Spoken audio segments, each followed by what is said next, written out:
how are the Sustainable Development Goals and the Agenda 2030 integrated on EU level, and is that relevant for an EU candidate countries like ours? Okay, thank you very much for this, and thank you also for the project, for the partners. So partnership starts with people. The European Union started also with people. So it was a common decision of 6 countries back in the second part of the 50s, of the 1950s, in which it was considered that countries alone cannot achieve big goals. So the element of the Sustainable Development Goals was already enshrined into the European Union Constitution. And it's all mentioned in all the treaties. So the development, the partnerships, the sustainable goals were then reiterated by the last 2015 declaration. And all our programs, all what we do in the European Union, and all what we do with our partner countries follows somehow the 17 Sustainable Development Goals.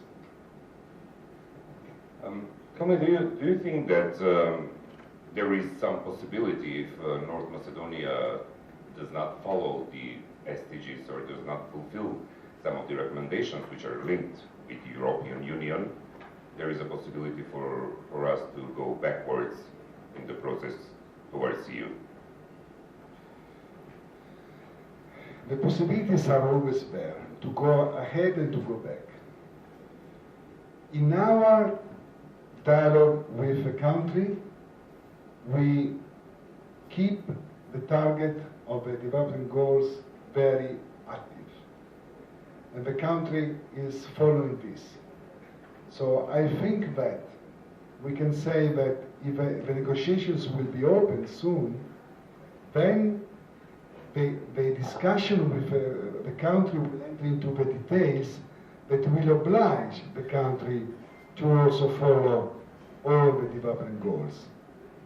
In this moment, we are spending around 90 million euro of EU taxpayers' money per year in North Macedonia. All these funds are divided into sectors and are targeting most of the indicators of the 169 indicators of the 17 goals.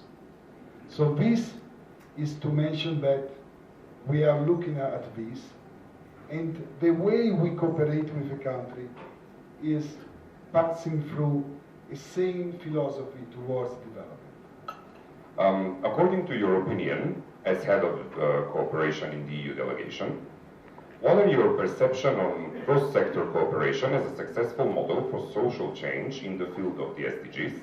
And what are your advices to different stakeholders? Well, here I should also say that North Macedonia is a bit ahead of the other Western Balkan countries. So if Serbia and other countries are here, they will not be happy to hear. But in what are we ahead here? In what we call sector approach. The sector approach is a methodology at the base of the Institute for Pre-Accession Assistance. And this methodology is obliging the country to set up sector working groups. And these sector working groups are tripartite working groups: government, donors, and civil society, discussing policies and programs in every sector. We have 9 sector working groups already established. Last year we had more than 100 meetings. So a lot of partnership in development. These sector working groups look at the development policies of the country and how we can use funds in order to support them. This year, the sector working groups will do a step forward, which is to introduce a performance assessment framework. What does it mean? It means that there will be indicators for all the sectors that are mirroring the indicators of a set of sustainable development goals and will be measured. So this is a novelty for the whole region, and not all member states have this in place. So you should be proud, because the country can say, in this at least we are better. And this is a medium long-term operation. It's not easy, but the aim is that the citizens will be informed about the progress in each area, which is an important aspect of this. Within the SDGs platform, this project enabled identifying key actions in which institutions, civil society organizations, and businesses are willing to work together. Enabling this partnership is vital for sustainability of the project. Would you share with us the future plans of the EU delegations to remain a valuable and committed partner for cross-sector partnerships?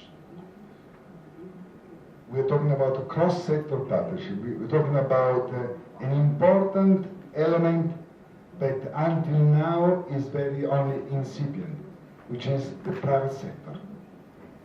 We were talking before about the donor community, the civil society, the government structure, but I didn't mention private sector.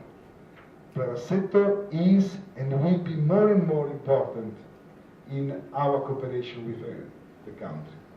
Until now we have different programs that support private sector, but this program will be enlarged, will be improved, and here we are talking about one of the most important aspects, which is the partnership between all these sectors. And the partnership will be developed if there is commitment from all parts. And we are working very much with the government structure, the municipalities, and we see that something is changing even there. We need to boost this cultural change so that the good example, as this project is bringing to all of us, should be multiplied.